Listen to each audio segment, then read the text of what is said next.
कि भाई अब तो दिन में 14-14 घंटे पढ़, यस ये करा जा सकता है, थकना नहीं है, हारना नहीं है, ये सब बातें तुम्हें पता है। बट क्या सर ऐसा हमारी एज के किसी बच्चे ने पहले किया है कि उसका फर्स्ट अटेम्प्ट तो एकदम बिगड़ गया और सेकंड अटेम्प्ट में उसने जी जान लगा के अपने आप को सिक्योर कर लिया? यस किया है, ठीक है, हाँ है ना, बिल्कुल बिल्कुल किया है। क्या मेरी बात समझ गए? बोर्ड्स के साथ किया है।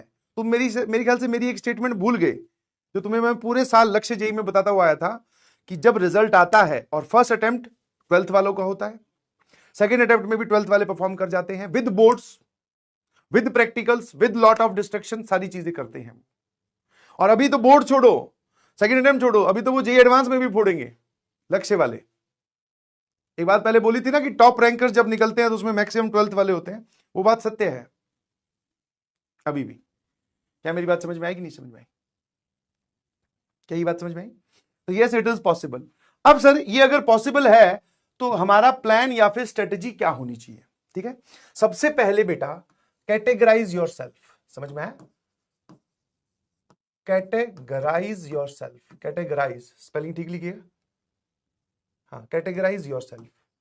सर किस बेस पे हम कैटेगराइज करें? तो मैंने कहा अपने आप को एक्सपेक्टेड स्कोर के बेसिस पर कैटेगराइज करो। ये बहुत अच्छा होता है और सबकी इच्छा है। मैं पूछूं कि भाई कितने लोग जेई एडवांस फोड़ना चाहते हैं, सब हाथ उठाएंगे। और नंबर में पूछूं कितने आ रहे हैं, 50 से कम, 100 से कम। तो दैट मीन्स आपकी मन जो बोलते हैं जिसकी कि हमारी इच्छा जरूर है, बट उस इच्छा को रियलिटी में कन्वर्ट करने के लिए एक पूरा पाथ लगता है, एक पूरी स्ट्रेटेजी लगती है, एक पूरा ट्रैक लगता है। ऐसा नहीं है कि 100 से नीचे हो और सीधा वहां पर तुम एडवांस की तैयारी करो और तुम फोड़ दोगे, ऐसा नहीं। स्टेप बाय स्टेप आगे बढ़ो। 100 से नीचे वाले मतलब बिलो 100 वाली कैटेगरी से निकलकर आप अंडर 1000 में भी आ सकते हो, रैंक के हिसाब से जी एडवांस में आ सकते हो। बिल्कुल सबसे पहले आप अपने आप को क्या करो, कैटेगराइज करो। कैटेगराइज मैं किसी धर्म जाति या उसके बेसिस पे नहीं कर रहा हूं, मैं कर रहा हूं on the basis of marks, on expected score जो आपने बोला। और सबका स्कोर अलग अलग है, तो जितना भी आपने कैलकुलेट किया है एनटीए की ऑफिशियल आंसर की से मैच करके, उसमें प्लस माइनस 10 मार्क्स इंक्लूड करते हुए, क्योंकि कुछ बोनस हुए हैं, कुछ हो सकते हैं, वो सारी बातें अपने आप को आप एक्सपेक्टेड स्कोर के हिसाब से कैटेगराइज करो। सबसे पहले आते हैं बिलो 100, ठीक है, बिलो 100 वाले लोग जिनके मार्क्स 100 से कम है, ठीक है। फिर उसके बाद में आते हैं सर 100 से 150 वाले लोग, ठीक है। फिर उसके बाद में आते हैं सर 150 से 200 वाले, और लास्ट में आप बोल सकते हो 200 से लेकर 250 वाले, ठीक है, हाँ, या 200 प्लस वाले, ठीक है। इनमें से आप किस कैटेगरी में लाई करते हो वो आप किसी को बताओ मत, ना ही कमेंट सेक्शन में लिखो, आप अपने आप को कैटेगराइज करो, ठीक है। आप अगर क्लास 12th के स्टूडेंट हैं जो मुझे उस तरफ सुन रहे हैं, क्योंकि मेरे को ड्रॉपर भी सुन रहे हैं, अगर आप क्लास 12th के स्टूडेंट हैं तो your boards is your first priority. समझ में आया? हाँ बिल्कुल एकदम रियलिस्टिक बात करते हैं। Boards is your first priority, उसके बाद में JEE Mains second attempt is your second priority, और फिर उसके बाद में advance is your third priority. हम इस ऑर्डर में चलेंगे सर। अभी हम अपना बोर्ड्स बचाएंगे। क्या बचाएंगे? बोर्ड्स बचाएंगे, ठीक है। बोर्ड्स के लिए क्या करना है सर? बोर्ड्स के लिए हमें करना है पीवाईक्यूज। कौन से? पीवाईक्यूज, और साथ में 12th हैकर जो बैच है वो फॉलो करना है, ठीक है, हाँ है ना। पीवाईक्यूज और 12th हैकर। पीवाईक्यूज कौन से? 10 सालों के पीवाईक्यूज आपको सॉल्व करने हैं, ठीक है, 10 सालों के पीवाईक्यूज आपको सॉल्व करने हैं। क्या मेरी बात समझ में आई? है ना।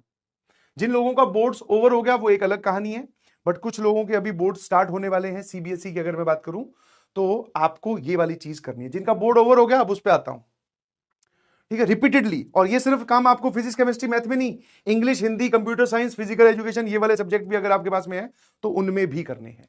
अभी आप पूरा अपना कंसंट्रेशन किस पे लगा दो? बोर्ड्स पे। किस पे लगा दो? बोर्ड्स पे। हाँ मतलब अगर मान लो आप दिन में 10 घंटे पढ़ते हैं तो आपके 6 घंटे या 7 घंटे बोर्ड्स को डेडिकेटेड होने चाहिए। इनफैक्ट अगर हालत ज्यादा ही खराब है तो 8 घंटे भी, 2 घंटे, और वो भी अगर हमारे बोर्ड में हमें थोड़ा ऐसे कॉन्फिडेंस आ गया कि हाँ यार मैंने इस सब्जेक्ट को सिक्योर कर लिया। जैसे केमिस्ट्री तुम लोगों की अगर खराब है, मैथमेटिक्स जैसे खराब है, तो चाहे 10 घंटे पढ़ते हो दिन में, पूरा का पूरा बोर्ड्स के लिए पढ़ो, कोई दिक्कत नहीं है। क्योंकि ये बचाना बहुत जरूरी है, क्योंकि अगर ये नहीं बचा पाए तो फिर सारा करा हुआ एकदम नल बटे सन्नाटा हो जाएगा। समझ पा रहे हो नहीं समझ पा रहे हो? अगर आप 10 घंटे पढ़ते हो तो 8 घंटे बोर्ड्स के लिए पढ़ो, 2 घंटे अगर निकाल सकते हो जेई मेंस के लिए तो बहुत अच्छी बात है, वरना that is not a compulsion. जब तक आपको बोर्ड्स में कॉन्फिडेंस ना आ जाए कि हाँ भाई ये मेरा PYQs 10 सालों के हो गए हैं, 12th हैकर बैच में जैसे हमें टीचर्स लिखना सिखा रहे हैं वो मैं सीख गया हूं और मेरे को एक अच्छी खासी फीलिंग आ रही है, फीलिंग ऑफ पॉजिटिविटी आ रही है कि अब मैं निपटा दूंगा, मैंने कुछ सैंपल पेपर भी सॉल्व करके देखे हैं, उसके बाद में फिर आप जेई मेंस के लिए पढ़ो। But first priority is boards. ठीक है ना, घबराएं बिल्कुल भी नहीं। ऐसे मत सोचना कि सर आप तो हमें कैटेगराइज कर दे रहे हो कि बिलो 100 है तो हम सिर्फ बोर्ड्स ही पढ़ेंगे, क्या हम तो क्या पता क्या हम नहीं फोड़ सकते, यहां से यहां नहीं जा सकते। जा सकते हो भाई, यहां से यहां क्यों, यहां से यहां भी आ सकते हो, बट एक रास्ते के थ्रू।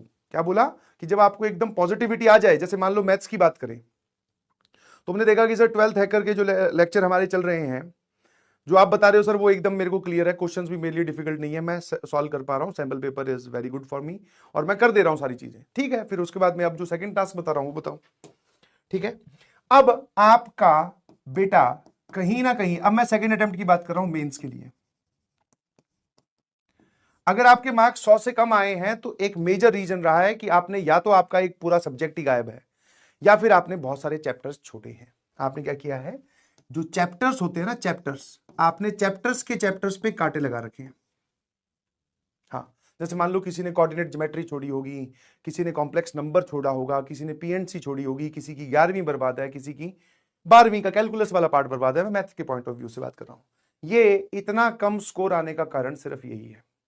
ये ऐसा नहीं होता है कि आप ला तो 200 सकते थे बट आस हो गए सर, नेगेटिव ज्यादा हो गया, ऐसा नहीं है। समझ में आया है ना, ये इस कैटेगरी में आप नहीं फॉल, यहां पे तभी फॉल करते हो जब आपने बहुत सारे चैप्टर्स या पूरे पूरे सब्जेक्ट पे ही कांटा लगा रखा है। समझ में? अभी मैं पिछले दिनों जयपुर, उदयपुर और यहां गया हुआ था, उससे पहले पिछले संडे सीकर गया हुआ था, तो मुझे जयपुर में एक बच्चा मिला। वो बोलता है कि सर, मैं कहा कैसा हुआ, वो उस इवेंट में आया हुआ था मिलने, वो अपनी यही भड़ास लेके आया हुआ था या फिर एक्सपीरियंस मेरे साथ शेयर करना चाह रहा था। बोले सर फिजिक्स में एब्सोल्यूट 100, एब्सोल्यूट 100 में तो सारे सवाल सही हैं। शिफ्ट कौन सी थी, शायद पहले या दूसरे दिन की ही कोई एक, मतलब उसने तारीख बताई थी, पहले और दूसरे, मतलब 22 या 23 में से किसी एक दिन था। एब्सोल्यूट 100। केमिस्ट्री में सर 23 सवाल सही हैं, 2 सवाल छोड़े हैं, पता नहीं गलत हो गए वो मुझे पता, 23 सवाल केमिस्ट्री में सही है। मैंने कहा मैथ्स बता। बोले सर एक सवाल, मैथ्स एक सवाल करके आया हूं वो सही है, एक ही करके आया हूं वही सही है। मैं कहा ऐसा क्यों भाई, फिजिक्स में एब्सोल्यूट 100, केमिस्ट्री में 23 सवाल सही, 3 ही गलत या 3 छोड़े हैं, मैथ्स में सिर्फ एक। बोले कि सर मैं मैथ्स, एक तो वहां पे पेपर में मुझे टाइम नहीं मिला और दूसरा सर मैथ्स मैं कभी प्रायोरिटी पे रखता ही नहीं था।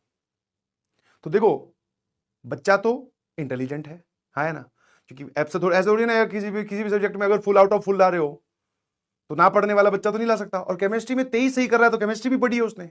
मैंने कहा यार ये क्या किया तूने, मैथ में एक ही सवाल, अगर मर पड़ के भी तेरे आधा घंटा भी होता तो 2 या 3 सवाल तो सही कर लेता है, एक ही क्यों। बोले सर मैथ्स मेरी प्रायोरिटी लिस्ट में ही नहीं था कभी और इसी के लिए मैं आपसे मिलना चाह रहा हूं। मैंने कहा हाँ। अब वो बच्चा इंटेलिजेंट है बट उसके मार्क्स और रैंक्स, मतलब परसेंटाइल और रैंक वैंक सब भूल जाइए, नहीं आएगी। समझ में आएगी नहीं, समझ में? क्या मेरी बात समझ पा रहे हो? नहीं आएगी। तो उसको मैंने यही ज्ञान दिया जो मैं आपको बता रहा हूं कि आपने एक सब्जेक्ट पे कांटा ही लगा रखा है भाई। उसका स्कोर अगर आप कैलकुलेट करोगे तो वो स्कोर मेरे ख्याल से इस रेंज में लाया करेगा या इस रेंज में बाहर चला जाएगा, मतलब 100 तो 200 मार्क्स प्लस तो आने से रहे, इस रेंज में लाया करेगा, मतलब अच्छा स्कोर है। बट आपको पूरा पूरा एक सब्जेक्ट गायब है, दैट मींस गड़बड़ कर रखी आपने। अब आपको क्या करना है सर, अगर आपने जिन सब्जेक्ट या जिन चैप्टर्स पे कांटा लगा रखा है उनको क्या करो, क्या बोलते हैं, रीविजिट करो। अब विजिट का मतलब ये नहीं कि आप नोट्स पढ़ो, उनके आप वीडियो लेक्चर्स देखिए, उनके आप नोट्स बनाइए। जैसा आप पहली बार किसी चैप्टर के लिए करते हो, पहली बार किसी चैप्टर के लिए करते हो, वो सारा काम आप इन सब के लिए कीजिए। अगर आपका एक पूरा चैप्टर, जैसे एक पूरा सब्जेक्ट गायब है, जैसे मान लो कोई बोले कि मैंने मैथ्स पूरी छोड़ रखी है, तो आप प्रायोरिटी लिस्ट के हिसाब से, इंपॉर्टेंस के हिसाब से आप चैप्टर्स को देखो। जैसे वेक्टर 3D सबसे इंपॉर्टेंट है, मैट्रिसेस डिटरमिनेंट उसके बाद में आता है, फिर उसके बाद में आपके पास में कैलकुलस आ जाती है, इंटीग्रल कैलकुलस और ये सब, sequence and series, binomial theorem. तो इस ऑर्डर में वन शॉट के थ्रू रिवीजन करो और लेक्चर्स, वीडियो लेक्चर्स देख के पूरे नोट्स बनाओ और प्लस PYQ सॉल्व कीजिए। प्लस क्या कीजिए, PYQ सॉल्व कीजिए। ये आपके लिए टास्क है। जो भी चैप्टर आपने छोड़े, चाहे केमिस्ट्री का कोई चैप्टर छोड़ा है, चाहे आपने मैथ्स का कोई चैप्टर छोड़ा है, कोई टॉपिक छोड़ा है, पूरा पूरा सब्जेक्ट उड़ाया हुआ है, तो ये काम आपको करना ही पड़ेगा, अदरवाइज आप परेशान हो जाएंगे।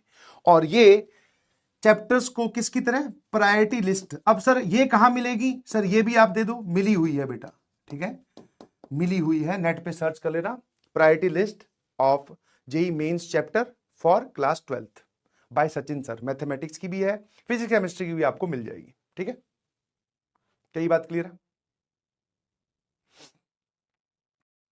हाँ ठीक है।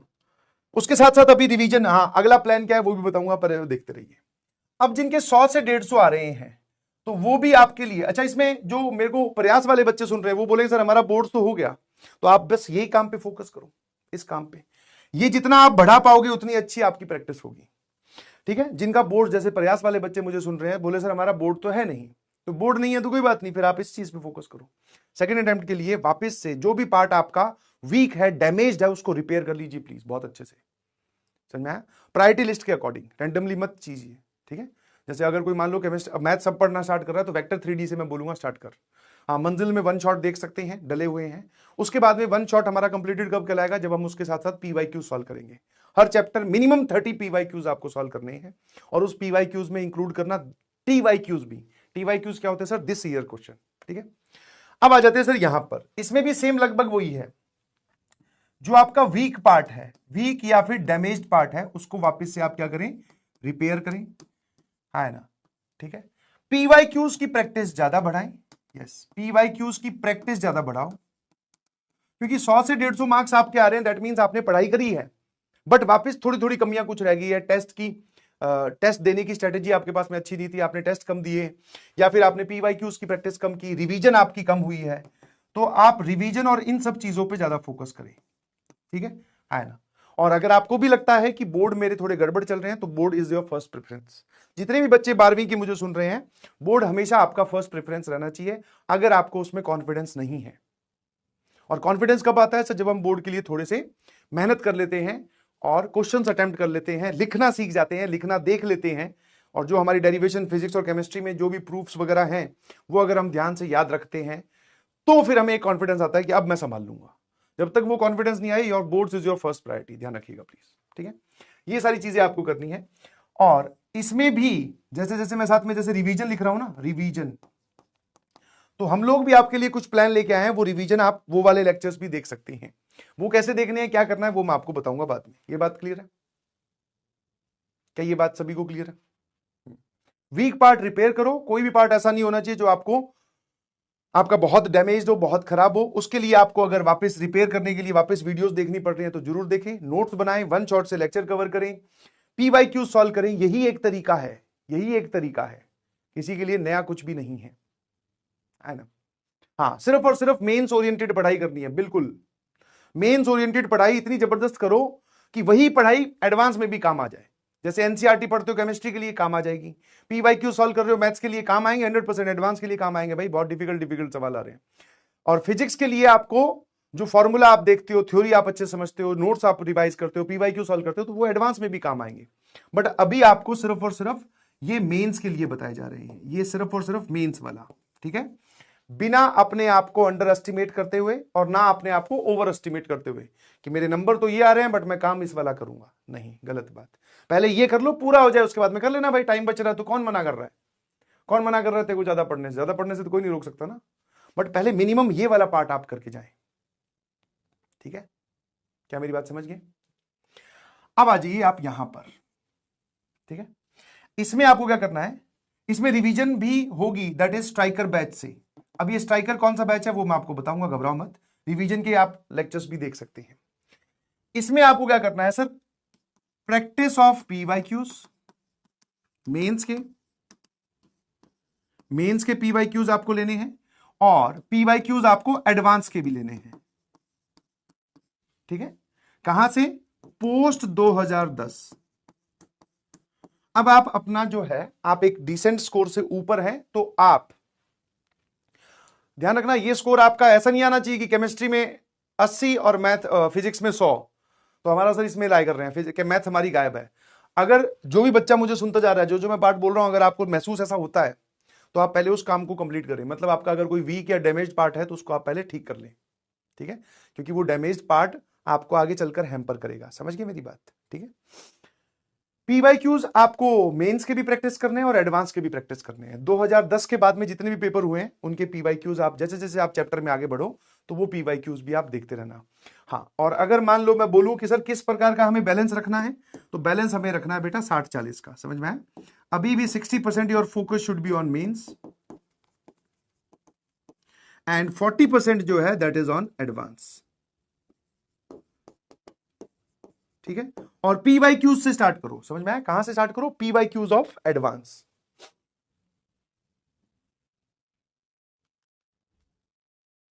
है ना। और मैं फिर एक बार आपको बता दूं कि केमिस्ट्री अगर आपकी वीक जा रही है तो प्लीज उस पर काम कर लीजिए। केमिस्ट्री एज इट इज काम आती है, एज इट इज काम आती है एडवांस में, ठीक है, हाँ है ना। बाकी फिजिक्स और मैथ्स का लेवल तो और बढ़ने वाला है, बट केमिस्ट्री लगभग सेम लेवल पे ही आपको एडवांस में काम आने वाली है। प्लीज काम कीजिए उस पर, ठीक है। प्लस आप इसमें वरुण बैच को भी फॉलो करें, स्ट्राइकर प्लस वरुण। स्ट्राइकर जो बैच होगा वो मेंस की रिवीजन के लिए है। पहले मैं आपको बता दूं, एक सेकंड, अपकमिंग बैचेस और प्लानिंग क्या है। दैट इज आज से ही 11th ऑफ फेब से आपका एक बैच स्टार्ट हुआ है जिसका नाम है स्ट्राइकर, जो कि जेई मेंस सेकंड अटेम्प्ट को टारगेट करता है। जेई मेंस सेकंड अटेम्प्ट को टारगेट करता है, ठीक है ना, जिसमें पीवाईक्यूज के थ्रू रिवीजन करवाई जाएगी, ठीक है। किस किस के लिए है सर? ये प्रयास प्लस लक्ष्य जेई वाले बच्चों के लिए है। हाँ, कॉमन बैच बनाया गया है। कहां पर मिलेगा सर ये बैच? आप अपने ऐप में देखोगे, आपको फ्री एक्सेस है। जो भी हमारे बच्चे हैं पुराने लक्ष्य और प्रयास के, उनके लिए फ्रीली एक्सेसिबल है ये वाला बैच, ठीक है, जिसका नाम क्या है? स्ट्राइकर बैच है। किसके लिए है सर ये batch? Second attempt JEE Mains, Mains की बात की जा रही है इसमें, ठीक है। पीवाईक्यूज के थ्रू रिवीजन करवाएंगे और पीवाईक्यूज सॉल्व करेंगे, और प्रयास और लक्ष्य के लिए है। कितने लोगों ने ये देख लिया? देख लिया? ये हमारी अपकमिंग प्लानिंग मैं आपको बता रहा हूं। एक और बैच में अगर बात करूं जो कि 12th हैकर है, वो सभी लोग जानते होंगे। ये किसके लिए है सर? ये है बोर्ड्स के लिए। कहां पर चल रहा है सर? ये चल रहा है यूट्यूब पर। क्या करवा रहे हैं सर? इसमें भी हम पीवाईक्यूज ऑफ बोर्ड्स के थ्रू आपको बोर्ड्स की तैयारी करवा रहे हैं। समझ गए? हाँ, ठीक है, सुनते जाना। अब सर अगला, that is 17th of Feb से, 17th ऑफ फेब से आपके लिए वरुण बैच आने वाला है, जिसको हम बोलते हैं एडवांस के लिए। This is purely for advance, ठीक है। 17 फेब से आएगा। किस किस के लिए आएगा सर? प्रयास प्लस लक्ष्य के लिए आएगा। यस। कोई पैसा देना है सर? नहीं पैसा देना है, आपके लिए एब्सोल्युटली फ्री है। इसमें क्या होगा सर? इसमें एडवांस के पीवाईक्यूज होंगे प्लस क्रिटिकल थिंकिंग सवाल होंगे। सवालों पे फोकस किया जाएगा। थ्योरी ऑलरेडी कवर्ड है, बस अब हम क्वेश्चन प्रैक्टिस करना सीखेंगे, ठीक है। और ये किसको टारगेट करेगा सर? ये टारगेट करेगा सिर्फ एडवांस को। मतलब ये बैच जो है वो आपका अप्रैल एंड तक चलेगा, टिल अप्रैल एंड, ठीक है भाई। तो ये तीनों टाइप के बैच जो हैं वो आपको दिख रहे हैं, boards, JEE Main second attempt और प्योरली फॉर जेई एडवांस। अब वापस आता हूं, इसमें आप स्ट्राइकर पे ज्यादा फोकस करना 60-40 का रेशियो मेंटेन करते हुए, और वरुण पे थोड़ा कम, ठीक है, हाँ है ना। यही बात क्लियर है ना। और ये जितने भी बैचेस आ रहे हैं, क्योंकि जब एक बार सिलेबस कंप्लीट हो जाता है, जब एक बार सिलेबस कंप्लीट हो जाता है तो ये सारे के सारे बैचिंग कलेक्टिव एफर्ट से चलते हैं। बच्चों को भी मर्ज कर दिया जाता है और टीचर्स को भी मर्ज कर दिया जाता है। मतलब इसमें केमिस्ट्री, फिजिक्स और मैथ्स के जो पोर्शंस हैं वो सारी टीचर्स मिल मिल के रहने वाले हैं। जैसे इसमें मैं पढ़ा रहा हूं, है ना, मैं और तरुण खंडेलवाल सर हैं। इसमें मैं, तरुण सर और आशीष सर तीनों रहने वाले हैं। इसमें भी मैं, तरुण सर और आशीष सर तीनों रहने वाले हैं, ठीक है। और वैसे भी अब वो समय आ चुका है जहां पर जो आपकी पढ़ाई है वो not on the basis of कि मुझे कौन पढ़ा रहा है, मुझे तो उससे नहीं पढ़ना, मुझे इससे नहीं पढ़ना, इसका ज्यादा समझ में आता है, ये एडवांस का टीचर है, ये मेंस का टीचर है, ये सब कैलकुलेशन में रहोगे। गेम से बाहर आप ऑलरेडी हो, फिर आपके ऐसी लात पड़ेगी तो आप गेम से इतनी दूर जाके फेंके जाओगे कि आपको अगले साल फिर ड्रॉप लेना पड़ेगा। समझ आया ना? I hope this is clear to everyone, ठीक है। अब जो लोग 200 प्लस जा रहे हैं वो सिर्फ और सिर्फ वरुण पे फोकस करें, है ना। पीवाईक्यूज आप भी सॉल्व करें, पीवाईक्यूज ऑफ एडवांस। इसके साथ साथ आप बुक्स पे जा सकते हैं। ठीक है, क्लास 11वीं में जब आप आए थे तब आपने पूछा सर किताब कब करनी है, अब वो वक्त है जब आपको किताब करनी है, जब आप उस कैटेगरी में लाइक करते हो। ठीक है ना। कौन सी किताबों की अगर हम बात करें, अच्छा बुक्स के अलावा भी मैं आपको बोलूंगा कि कोई भी पुरानी टेस्ट सीरीज, किसी भी पुरानी एडवांस की टेस्ट सीरीज,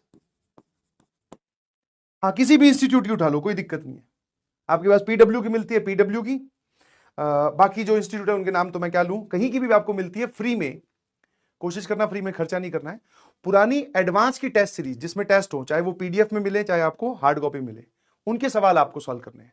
बिकॉज जब आप इस कैटेगरी में लाइक कर रहे हो तो you should only focus on question practice. ठीक है, और साथ में आपके पास अगर मॉड्यूल है, किसी ने मॉड्यूल भी मंगवाए होंगे या किसी के पास कुछ स्टडी मटेरियल होगा, तो उसकी एडवांस वाली एक्सरसाइज,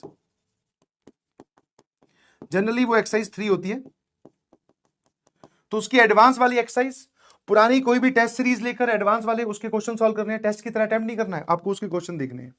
पीवाईक्यूज ऑफ एडवांस और वरुण बैच, ये सारी चीजें आपको फॉलो करनी है अगर आप 200 प्लस जा रहे हो तो।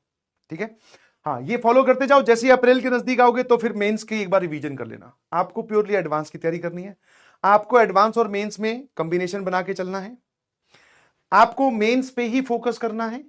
ठीक है, पीवाईक्यू सॉल्व करने हैं, प्रैक्टिस बढ़ानी है, डैमेज पार्ट रिपेयर करना है। आपका बहुत ज्यादा डैमेज पार्ट है भाई, तो आप पहले वीडियो लेक्चर देखकर वो डैमेज पार्ट को 100% रिपेयर करें। जैसे जैसे आपको लगे आप आगे बढ़ सकते हैं, बढ़ सकते हैं, बढ़ सकते हैं। सबके लिए ओपनली मैंने बताया, तो ऐसा तो है नहीं कि सर आपने उन 200 प्लस वाले बच्चों को अलग कमरे में लेके गए, पता नहीं उनको क्या बता दिया, कौन सी क्लासेस करवा दी। ये जो वरुण बैच की क्लासेस, स्ट्राइकर बैच की क्लासेस, या जितने भी बैचेस की क्लासेस होंगी, वो कंटेंट सबके लिए अवेलेबल है। बट इसीलिए मैंने सबसे पहले बोला था कैटेगराइज योरसेल्फ। लाए हम यहां करते हैं काम, हमें वो वाले करने हैं। जरूर वहां तक पहुंचा जाएगा, पहुंच भी जाओगे, but step by step. Directly कूदने की कोशिश करोगे फिर नुकसान होगा। आपने रियलाइज कर लिया है कि अगर आप ढंग से टाइम के साथ पढ़ाई करते तो आपके अच्छे नंबर आ जाते। बट अब जो हुआ हुआ, उसके लिए ज्यादा रोने की जरूरत है नहीं। ठीक है, हाँ ना, आप नोट्स पे फोकस करो, आगे बढ़ते जाओ। Is this clear to everyone? है ना। और टेस्ट, सबके टेस्ट अकॉर्डिंग ही होंगे। जैसे जब हम ये वाला बैच ले रहे हैं, 12th हैकर जब ले रहे हैं, तो उसमें बोर्ड्स के टेस्ट इंक्लूड किए गए हैं। जब ये स्ट्राइकर बैच आएगा या आ चुका है आज से, तो इसकी जो प्लानिंग है, इसमें पीवाईक्यूज, सॉरी, इसमें तुम्हारे मेंस के टेस्ट रखे जाएंगे। वरुण बैच जो लोग पढ़ने वाले हैं उनके लिए एडवांस के टेस्ट रखे जाएंगे। तो टेस्ट सबका सब जगह है, समझ गए? इसीलिए अपने आप को कैटेगराइज करना बड़ा जरूरी है। और एक बार जैसे कि कोई बच्चा बोले, सबसे पहले क्या है 12वीं वालों के लिए बोर्ड्स में कॉन्फिडेंस आया, मेन सेकंड अटेम्प्ट में आपने देखा कि हाँ यार मेरा एक मेजर पार्ट डैमेज था, उसको मैं रिपेयर कर चुका हूं या कर रहा हूं बहुत स्पीड से। कि आज से 1 महीने बाद, मैं 1 महीने का टाइम दे रहा हूं, 1.5 महीने बाद आपको लगे कि हाँ यार बात तो बन गई। अभी फरवरी खत्म हुआ, मार्च, अप्रैल की स्टार्टिंग में आपको लगे कि मैंने इस 1 महीने में सर पूरा डैमेज रिपेयर कर दिया। बस ठीक है, डैमेज रिपेयर हुआ, चलो वहां पे किसने मना किया है, करो अब ये वाले काम। वरुण जो एडवांस के बैचेस हैं, या जो ये कंटेंट है, ये जो बताया है, ये ऐसा थोड़ी तुमसे कोई छीन लेगा। कोई ऐसा बोल रहा है कि बेटा अभी 10 दिन में पढ़ ले वरना तुझसे ये बैच का एक्सेस रुक जाएगा। नहीं, ये रहने वाला है। और मई में हमारा पेपर है सर, 1 महीना बहुत होता है। और जब ये स्टेप बाय स्टेप आप आगे बढ़ते हो तो आपको अपनी स्पीड और अपने आप पे कॉन्फिडेंस दोनों ही आप बढ़ जाते हैं, समझ गए? वरना बोलने को तो मैं ये भी बोल सकता हूं, बेटा कोई बात नहीं, 100 से नंबर कमाए तू उसकी तैयारी कर, बढ़िया हो जाएगा सब, कोई बात नहीं, सीधा एडवांस फोड़ना है तो भाई जोरदार बच्चा है, लाइन से। और शिफ्ट वाइज पेपर होने के एक नुकसान ये है कि अब हम कहीं पर भी ऐसा नहीं बोल सकते कि इससे सवाल आएगा ही आएगा। बट शिफ्ट वाइज पेपर होने का एक फायदा ये भी है कि हमारे पास सर वैरायटी ऑफ क्वेश्चंस इतनी ज्यादा है पीवाईक्यूज मेंस में कि वो don't need any other source. PYQs मैं पहले दिन से बोलता आया हूं, मैं आज भी बोल रहा हूं, मेरी पर्सनली बच्चों से बात हुई है, उन्होंने खुद बोला है कि सर पीवाईक्यूज की प्रैक्टिस अगर और होती तो नंबर आ जाते। पीवाईक्यूज में सर जिस कैटेगरी के सवाल हमें पेपर में दिखे, उस कैटेगरी के सवाल ऑलरेडी सर पीवाईक्यू की किताब में डले हुए हैं। दैट मीन्स हम उस कैटेगरी तक पहुंच नहीं पाए, या फिर वो कैटेगरी हमें समझ में नहीं आई। क्या मेरी बात समझ में आती है?